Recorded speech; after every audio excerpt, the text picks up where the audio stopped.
இந்த பொண்ணு ஸ்கூல் போக முடியாம மத்தவங்க எல்லாம் ஸ்கூல் போறத பார்த்து ஏங்கிக்க இருக்கா. இப்படி இந்த பக்கமா இந்த பொண்ணோட அப்பாவை காட்டுறாங்க. அவங்க அப்பா கிட்ட அவங்க அம்மா சொல்றாங்க, இந்த தங்கத்தை வித்துட்டு எவ்வளவாவது பணத்தை எடுத்து பொண்ணுக்கு இட்லி வாங்கிட்டு வான்னு சொல்றாங்க. அதுக்கப்புறமா அந்த ஆள் அந்த தங்கத்தை எடுத்து கொண்டு போய் ஊர் தலைவர்கிட்ட கொடுத்து கொஞ்சம் பணத்தை வாங்கிட்டு வரான். அப்ப அந்த ஊர் தலைவர் சொல்றாரு, இவன் இப்படித்தான் குடிச்சு குடிச்சு நாசமா போறான், அதனால இந்த தங்கத்தை இவனுக்கே தெரியாம வீட்டுக்கு கொடுத்து அனுப்புங்கன்னு சொல்றாரு. அப்படியே இந்த ஆள் பணத்தை எடுத்துட்டு வரும்போது அந்த இடத்துல இவனோட குடிகார நண்பர்கள் கூப்பிடுறாங்க, வா மச்சான் குடிப்போன்னு. அதுக்கப்புறமா அந்த ஆள் அவங்க கூட சேர்ந்து நல்லா குடிக்க ஆரம்பிக்கிறான். அப்படி குடிச்சிட்டு பொண்ணுக்கு தேவையான சாப்பாடை வாங்கிட்டு நைட் ஆகி குடிச்சிட்டு பிறண்டு வரான். அதுக்கப்புறம் வீட்டுக்கு வந்ததுக்கு அப்புறமா அவங்க அம்மா சொல்றாங்க, இன்னைக்கும் குடிச்சிட்டு வந்திருக்கான்னு சொல்லிட்டு அடிக்க ஆரம்பிக்கிறாங்க. அப்ப அந்த பொண்ணு சொல்றா, அப்பாவை அடிக்காதீங்கன்னு. இப்படியே பாத்தீங்கன்னா அடுத்த நாளாவது இந்த பொண்ணு ஸ்கூல் போறவங்களை பார்த்து ஏங்கிக்க இருக்கா. அப்ப சேர் வந்து சொல்றாரு, ஏமா இன்னைக்கு ஸ்கூல் விழான்னு. அப்ப இந்த பொண்ணு சொல்றா, நான் ஸ்கூலுக்கே வந்தது கிடையாதுன்னு. அப்ப அந்த சேர் சொல்றாரு, நீ மட்டும் ஸ்கூலுக்கு வந்தனா நல்லா படிக்கலாம், அது மட்டும் கிடையாது, உனக்கு தேவையான உதவியை கவர்மெண்டே பண்ணும், இந்த விஷயத்தை போய் உங்க வீட்டுல சொல்லுன்னு சொல்றாரு. இப்படி இந்த பக்கமா அந்த பொண்ணோட அப்பாவை காட்டுறாங்க. அவங்க அப்பா வந்து ஒரு கடையில இருக்க ஒரு ஓனர்ட்ட போய் சொல்றாரு, என்னோட பொண்ணை வேலைக்கு சேர்த்து விடுறேன், அதனால ஒரு வாரத்துக்கான பணத்தை எனக்கு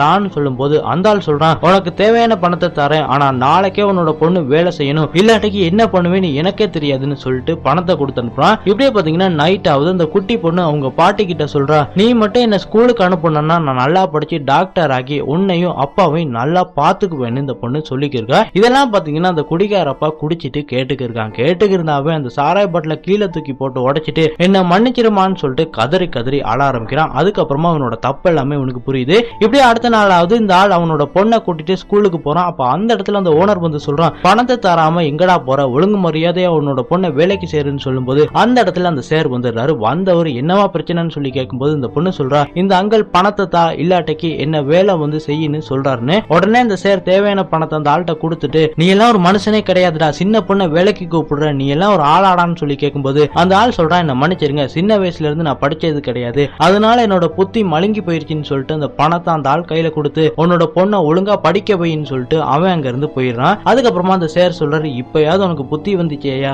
உன்னோட பொண்ணை கொண்டு போய் ஸ்கூலுக்கு சேருன்னு சொன்னதுக்கு அப்புறமா அவங்க அப்பா பாத்தீங்கன்னா அந்த பொண்ணை கூட்டி கொண்டு போய் ஸ்கூல்ல விடுறாரு. அதுக்கப்புறமா அந்த பொண்ணு ஜாலியா ஸ்கூலுக்கு போக ஆரம்பிக்கிறா.